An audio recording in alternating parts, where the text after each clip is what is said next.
Hello again. I guess it's time for us to chat, as is our routine. Not to imply that this is unwanted.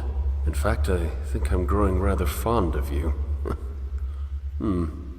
You and I have shared a grand nothingness, and I feel as though your belly is a suitable embassy amidst the unknown above.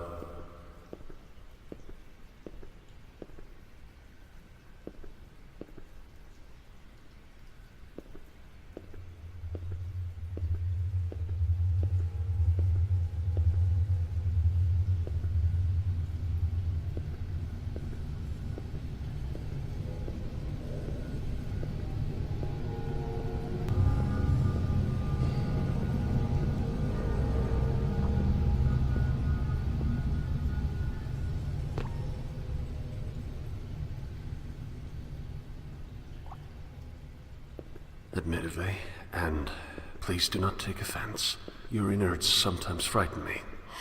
Even in the complete safety of a belly and to myself, there are places like this that I do not want to know.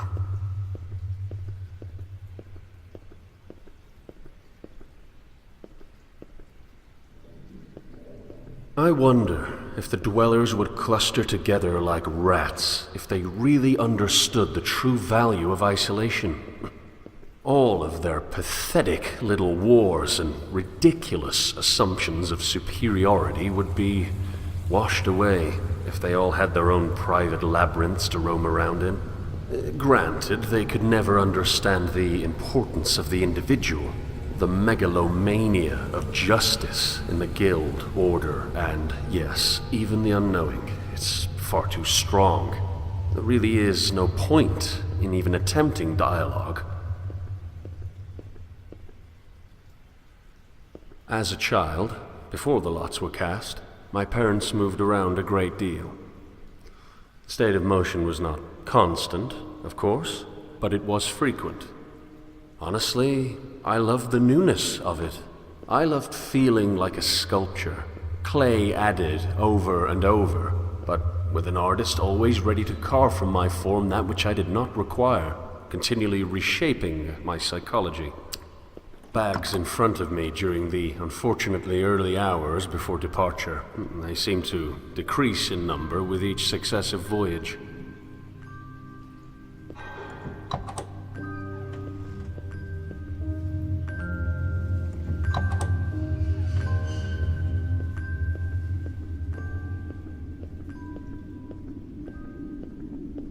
I shouldn't be here.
Please, I cannot swim this deep. Let me out. Please.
Shall I ascend to your lungs and feel your breath? I think that would be lovely.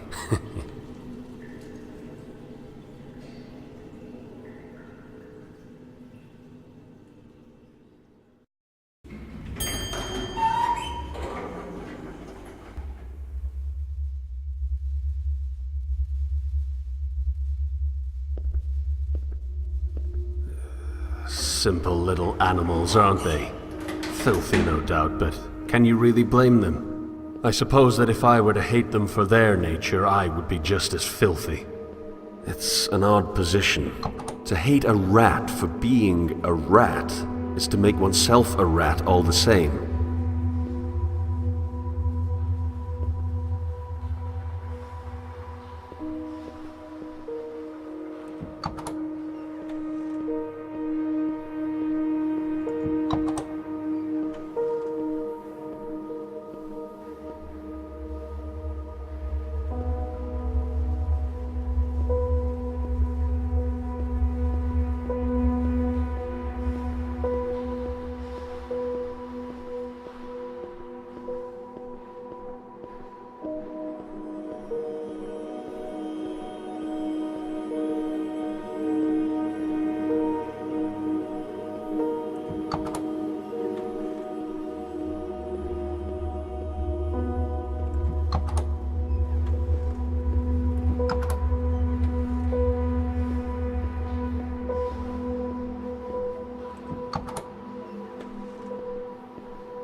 What's down there?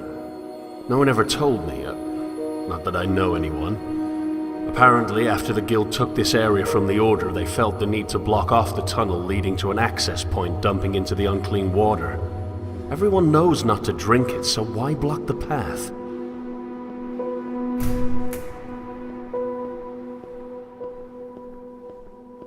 It's funny how they all hoard the same supplies.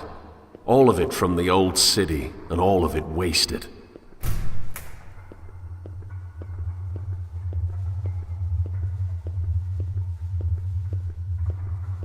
Would you grant me another ascent? I've explored your innards. Let me scale your back. It's always struck me as odd that evil is never self-aware. I mean, the most horrendous actions, these conglomerate endeavors of warring cabals, are caused by the best intentions. So all that's left is this grand suspicion of idiocy. Good intentions are moot under the control of a ludicrously stupid idea. But my contribution is hardly an appropriate contrast. I would like to argue that my contribution is non-existent, and thus superior to their negative impact. But the truth is, we're all infinitely terrible for not contributing at all, be it through neutrality or detriment.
Perhaps I should kill myself.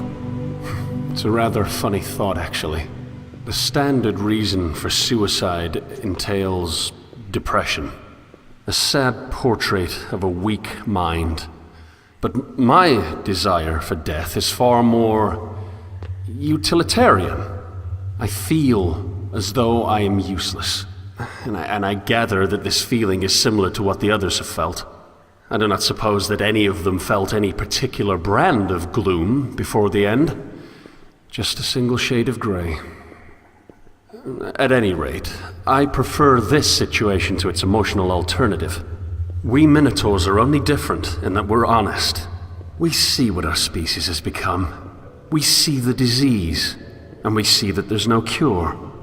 What then, Should I linger until I grow old and die, affecting nothing and assuming the role of sewage? No. I'm beginning to feel as though the only honorable route is a swift end. Time has changed from an agent of death to an agent of cleanliness, wiping away existence like some sort of cosmic and crematory disposal.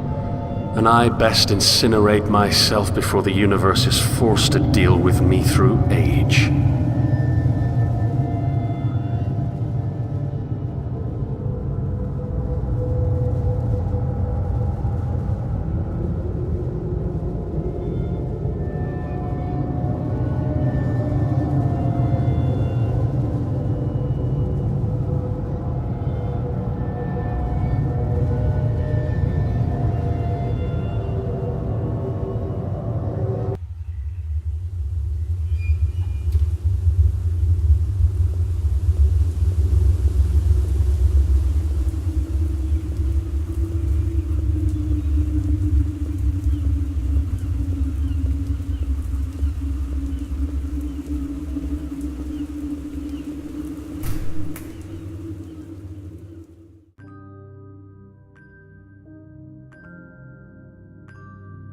I don't know why we exist in self-destroying structure. We all share a fondness for that which is correct, and we're all certain that we have it. But there must be a way for that loyalty to flourish without burning the last shreds of coexistence between our species. That is, a species that is primarily defined by its diversity. I don't know if I'm arrogant for assuming that my desire for progress is any indication of my task as a catalyst, but I tried to find Tarshish already. Only in my attempted escape did you find me, and I do not believe that you found me without reason.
I actually knew the man who lived here.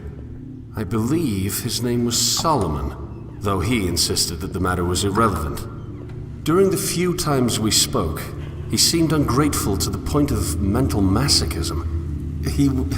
He would consistently act as though you have somehow maliciously trapped him within your confines to limit what can be done with the outside. I, of course, know you better. You and I have a special relationship.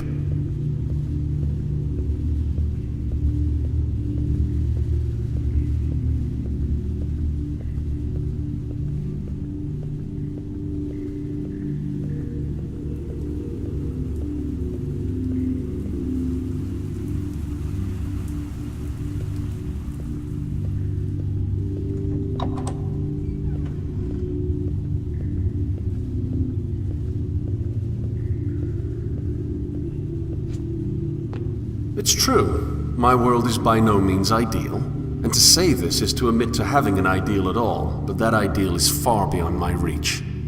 I dream of worlds where humanity ceases to fight over what they're certain of, but those worlds are not a reality. Truth must be compatible with itself.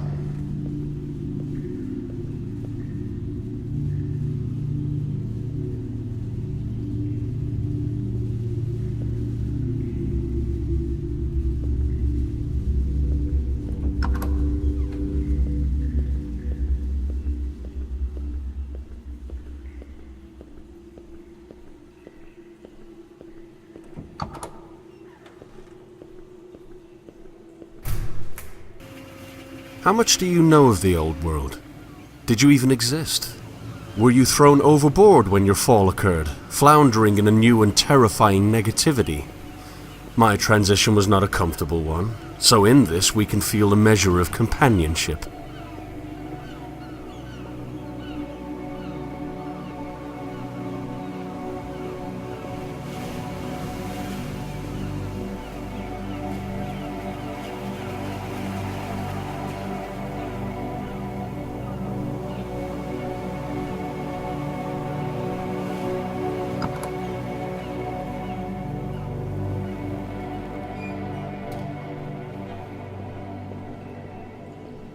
Books on top of books on top of books.